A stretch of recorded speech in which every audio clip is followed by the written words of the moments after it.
How do you all? Hello. Good afternoon. How are we doing?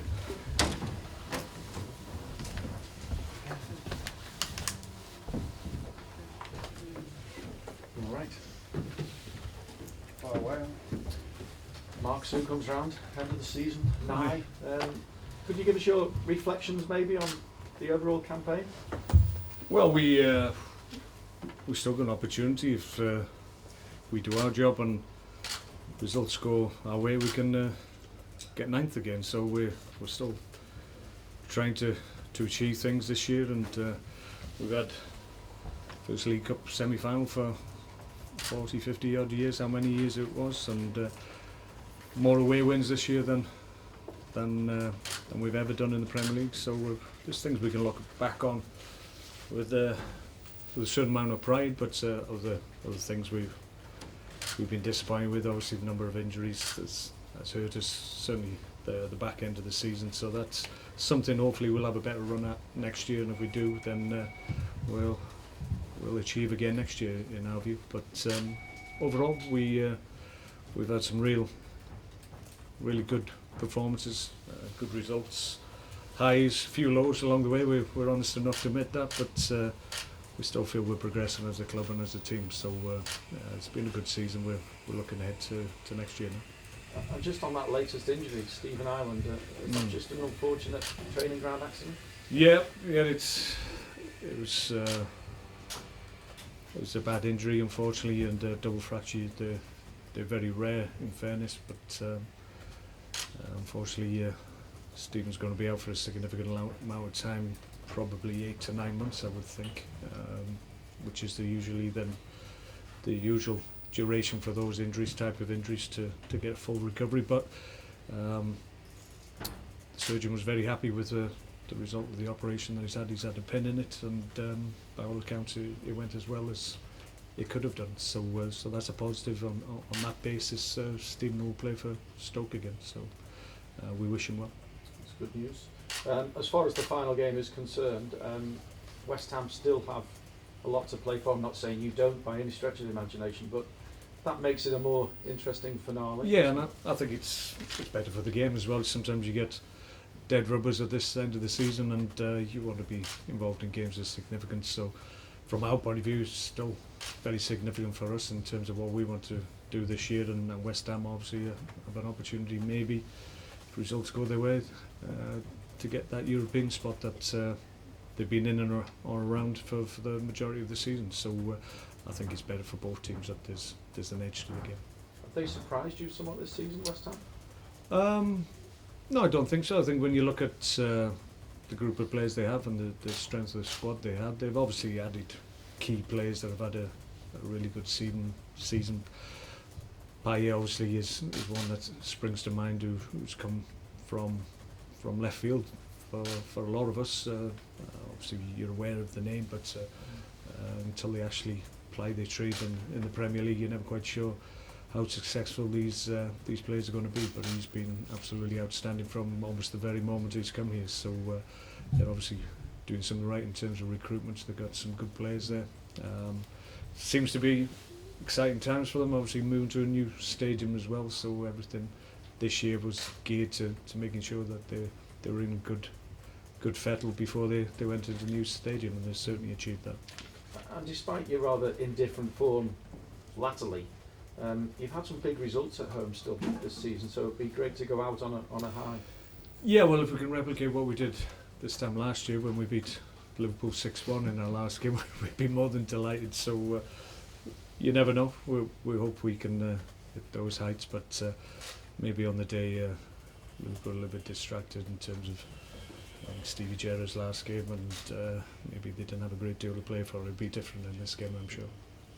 Have you set out or achieved what you set out to do this season if you do go 9th place finish? We're probably just short of the points that we hope to get this year. Not massively so, because obviously we're still in around the 10th, 9th position, which we hope to be. But every year we're trying to get better, and this year we're just slightly down on what we hoped we'd do. But even so, this season's been a bit of a standout one. You've got the likes of Leicester who've come from nowhere to top the table, so that obviously impacts on our ability to be able to stay in the top half of the table. But we've been able to do it. So been very few weeks this season that we've been outside of the top 10. So we don't really want to take it to the last game of the season and drop out at the last weekend, drop out of that top 10 because we feel we're a consistent team at that level now. And of course, when you're doing well as a manager, your stock rises and you get linked with other football clubs. The bookies have you in the betting for the Everton job. How do you feel about that? Well, I'm one of the more experienced Premier League managers, so you shouldn't be surprised by it, really. I'm surprised when you get mentioned. You almost never first choice in these lists is invariably a list of foreign managers who's usually ahead of anybody when a vacancy comes along. But I have to say I'm extremely happy here. I've got a fantastic club to work for, great people, and we've still got things to do here. So I'm looking forward to next season here. Did you feel for Roberto Martinez as you do for any managers? Yeah, that goes without saying. Roberto's a very engaging guy, but at the end of the day, as we all know, we always get judged on results, and people at Everton, maybe with their expectations, felt possibly they could have done better this year, but as always, the manager pays the price.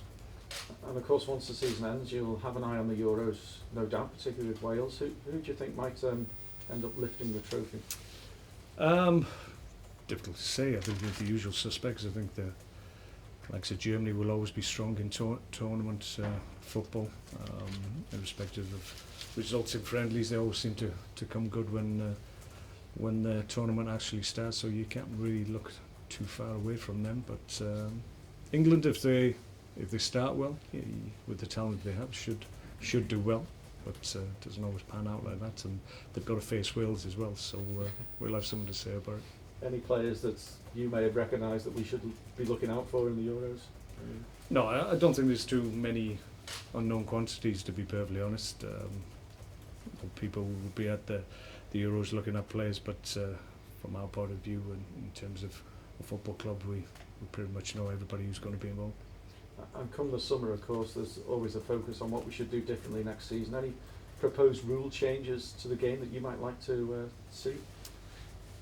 Yeah, probably. We were just discussing this as a staff today. Probably an independent timekeeper, because I think it's one of those grey areas that at the end of games you have no idea what the referee's going to inform his assistant or the fourth official. You're never sure what the number's going to be.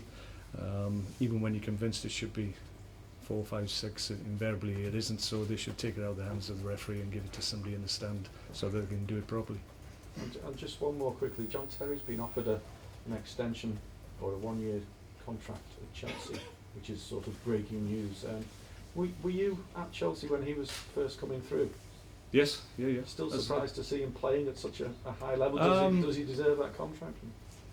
I think so. I think it's from the outside looking in, I think it makes good sense. You've got a new manager coming in with, obviously we'll have new ideas. I would imagine John would have to understand that maybe his role wouldn't be as prominent in terms of playing as maybe it has done in the past, but maybe that's why it's been able to be offered to him, and he maybe, I don't know if I'm right in saying he will accept it. I would imagine he would do, because he's been at Chelsea for so long. It's a club close to his heart, and he's given everything to that club, so you would imagine he'd have a big part to play, given that they've got a change of management as well.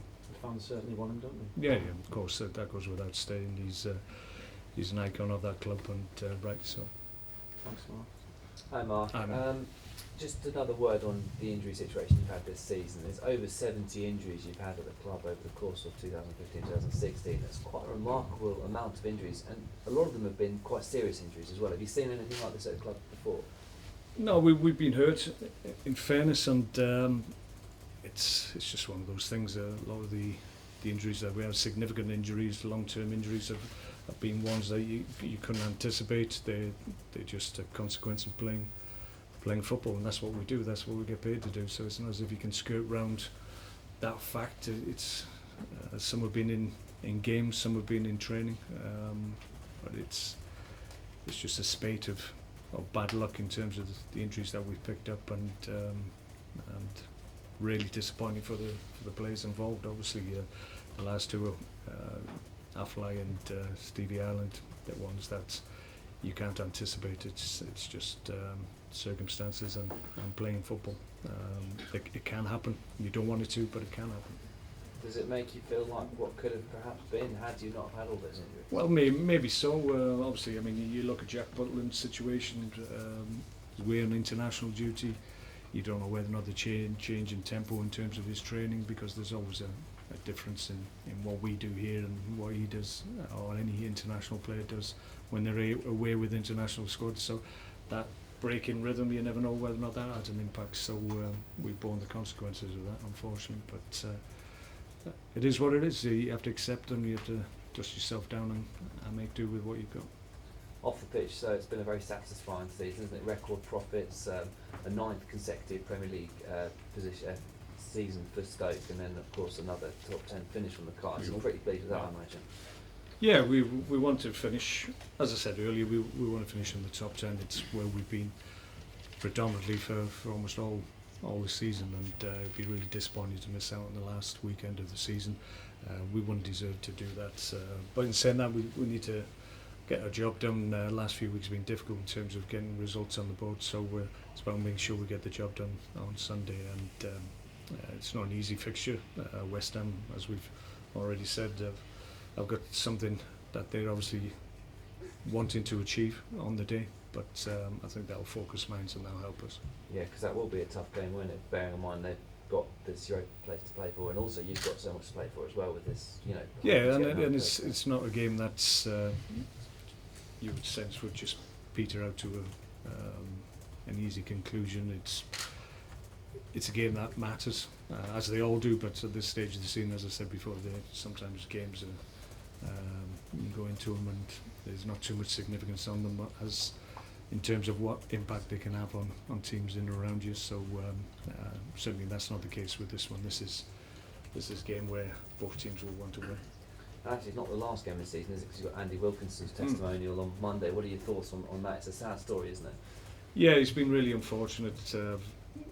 When the injury happened, a very innocuous moment. The ball just clipped him on the side of the head, and from that moment on, he was having problems, and unfortunately, have been surmountable. But he's a great guy. By all accounts, there's a decent number of tickets already sold. So if we have a nice evening, I would like to think we'd get a good walk up for him as well, and he'll deserve it. He's got a lot of his old teammates coming, a lot of the fans' favourites showing their faces as well. Some obviously left the club, weren't able to say goodbye properly maybe, so they'll have that opportunity. So it'll be a great occasion, and I'm sure everybody will enjoy it. And just one last thought on the managerial situation in the Premier League. Obviously, Quique Flores today, we found out he's going to be leaving Watford at the end of the season. Martinez leaving Everton. The sort of lifespan for Premier League managers just seems to be getting shorter and shorter at the moment.